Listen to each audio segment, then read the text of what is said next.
Welcome back to London Bridge, the scene of a terror attack last night. We're joined now by Kevin Hurley, who is the former head of counter-terrorism city police. Thanks for being with us. 3 terror attacks in as many months. Can we expect more? Yes, absolutely. What we're seeing now is a perfect storm of a number of factors. First, the fact that no one is dealing with who is funding this radicalisation process, whether it's paying for extremist mosques and extremist imams to preach this doctrine. We're not getting ahead of the curve in terms of dealing with the internet. And finally, most crucially locally, the police have now been cut in significant numbers, so we're not getting the community intelligence to cut to community policing. There are inadequate numbers of armed police. This was fortunately in central London. Imagine if this was Brighton.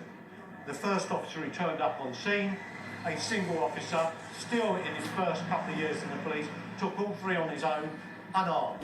If he'd have carried a sidearm, he'd have stopped them.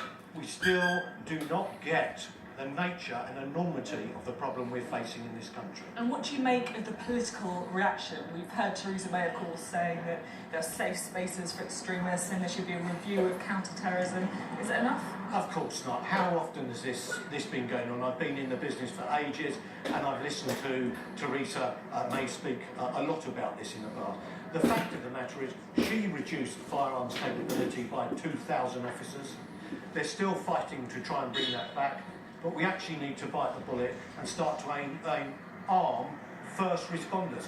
They're doing nothing about finding out who's funding some of these extremist mosques that spread the violent extremism that comes from Wahhabism, Salafism, if you like. And until we stop the funding streams, stop people getting planning permission for these mosques, stop them bringing in indoctrinated extreme imams from madrasas around Lahore and madrasas in some of the other places in Somalia and so on, this is going to get worse. There's absolutely no doubt about it. Worth pointing out, of course, we're still very early in the investigation. We don't know the connections of these 3 particular men. But what are you talking about when you're talking about the funding? Very briefly.